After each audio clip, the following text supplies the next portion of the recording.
बिस्मिल्लाहिर्रहमानिर्रहीम। 10th physics chapter number 10 lecture number 16 start करते हैं। ट्रिपल टैंक की हमने रिफ्लेक्शन स्टडी कर ली है।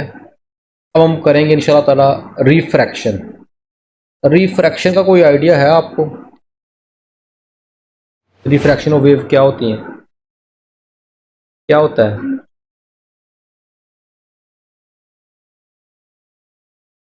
चलो इसको मैं समझाता हूँ आपको, इजी करता हूँ। पहले ये देखो, मैंने ये लिया, लेट कर लो।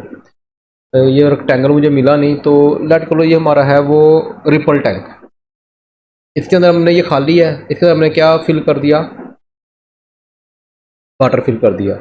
अब देखो, ये जो है, ये अब इसकी क्या है? गहराई, उसकी डेप्थ। ऐसा ही है। मैंने क्या किया, इस पोर्शन के अंदर मैंने कोई मिरर रख दिया, शीशा रख दिया। क्या रख दिया? कोई मिरर। तो क्या ये वाली गहराई और ये वाली गहराई सेम होगी? अब ये डेप्थ हमारी ज्यादा है, इसको बोलेंगे शैलोअर। यानी शैलोअर मतलब कम गहरा।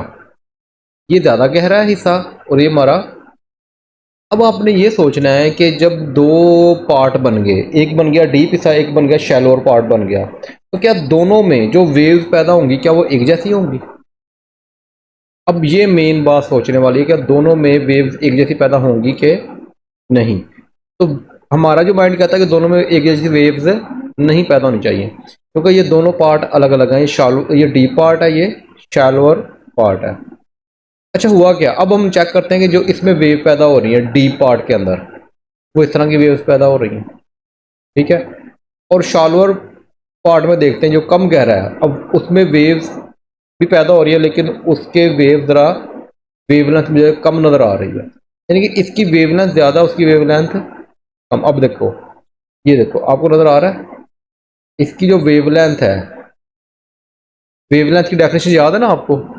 Distance between the two conjunctive crust या टू कंजेक्टिव क्रफ्ट्स। तो दो कंजेक्टिव क्रस्ट के दरमियान जो फासला होगा, इसकी वेवलेंथ क्या है? ज्यादा है। किस हिस्से में? डीप पार्ट में। और जो हमारा कम गहरा हिस्सा है, शैलोअर पार्ट, उसके अंदर आपकी वेवलेंथ, इसको मैंने लैम्डा 1 कह दिया, इसको लैम्डा 2 कह दिया ताकि डिफरेंस रहे। यहां समझ आ गई बात? इसका मतलब वो वेव सेम नहीं होंगी, बल्कि उनकी वेवलेंथ चेंज होगी। गहरा ज्यादा है तो वेवलेंथ भी ज्यादा है, गहरा कम है तो वेवलेंथ भी। अब हम देखते हैं इसकी वेलोसिटी क्या होगी। कहता है यहाँ पे वेवलेंथ ज्यादा होगी, उसकी वेलोसिटी भी ज्यादा होगी, फास्ट होगी। और जो कम गहरा हिस्सा होगा, उसकी वेवलेंथ कम है तो उसकी वेलोसिटी भी। ऐसा क्यों होता है, इसकी रीज़न बाद में बताता हूँ, लेकिन बुक में दी नहीं हुई, उनने भी यही बातें ही लिखी हुई हैं। लेकिन मैं रीज़न बता दूंगा, वो मतलब मैथमेटिकल रीज़न है, वो थोड़ी समझ नहीं पड़ेगी आपको, वो बाद में समझाता हूँ। लेकिन तीन चीज़ें होती हैं जब आप करते हो ना इक्वेशन ऑफ मोशन। तो v equal to F lambda, ये आपने वो फार्मूला भूलना नहीं, यही है ना, v इक्वल टू। अब वेवलेंथ चेंज है, वेलोसिटी भी, लेकिन तो फ्रिक्वेंसी सेम है। फ्रिक्वेंसी कहता है इन दोनों की फ्रिक्वेंसी क्या होगी? सेम होगी। यानी जितनी फ्रिक्वेंसी इधर होगी, क्यों सेम होगी? क्योंकि जो हमने वाइब्रेटर लगाया हुआ है, वो तो जितना वाइब्रेट करेगा फ्रिक्वेंसी उतनी रहेगी। यानी कि फ्रिक्वेंसी डिपेंड करती है वाइब्रेटर के ऊपर। वो एक सेकंड में 5 दफ़ा वाइब्रेट कर रहा है तो 5 वेव पैदा होंगी एक सेकंड में, तो उसकी फ्रिक्वेंसी क्या होगी? 5। तो वो डीप हिस्से में भी उतनी होगी और शैलोर हिस्से में भी उतनी होगी। इसका मतलब वो जो फ्रीक्वेंसी है वो डिपेंड करती है किसके ऊपर? वाइब्रेटर के ऊपर। तो इसका मतलब इसलिए फ्रीक्वेंसी जो होती है वो दोनों हिस्सों में सेम होती है, फ्रीक्वेंसी का कोई इशू नहीं होता। अब इसी से फ्रीक्वेंसी से ही हमें सारी बातें समझ आनी है कि क्या रिलेशन होता है। अच्छा, अगर आप देखो हमारे पास क्वेश्चन क्या है, v equal to F lambda. अब फ्रीक्वेंसी सेम है, फ्रीक्वेंसी अलग कर लो तो लैम्डा हो जाएगा, क्या हो जाएगा? मल्टीप्लाई हो रहा है, क्या हो जाएगा? डिवाइड हो जाएगा। अच्छा, अब आप देखो, लेट कर लो, मैं कहता हूँ फॉर एग्जाम्पल, यहाँ पे जो फ्रीक्वेंसी है 100 हर्ट्ज है, यानी एक सेकंड में 100 वेव्स गुजर रही हैं। लेट कर लो, अब मैंने इधर भी 100 रखना है और इधर भी, यानी कि फ्रीक्वेंसी तो दोनों जगह क्या आनी चाहिए? 100 आनी चाहिए। अच्छा, लेट कर लो, मैं यहाँ पे वेवलेंथ रखता हूँ, ऊपर वेवलेंथ, ऊपर वेलोसिटी है, मैं ऊपर 1000 वेलोसिटी रखता हूँ, 1000। तो नीचे मजबूरन मुझे कितनी रखनी पड़ेगी? 10। ताकि आंसर क्या है। यहां समझ आ गई बात की।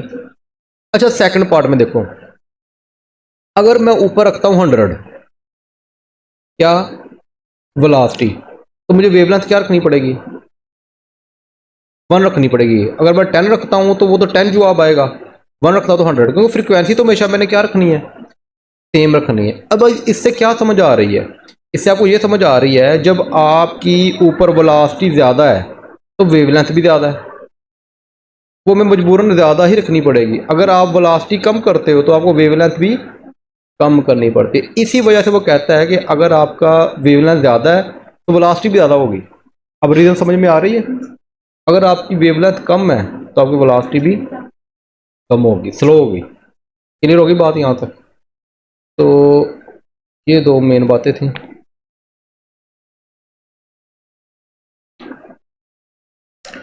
अच्छा अभी बुक वाला देखते हैं हम, रिफ्रैक्शन ऑफ वेव्स क्या है, रिफ्रैक्शन ऑफ वेव, ये बुक वाला है।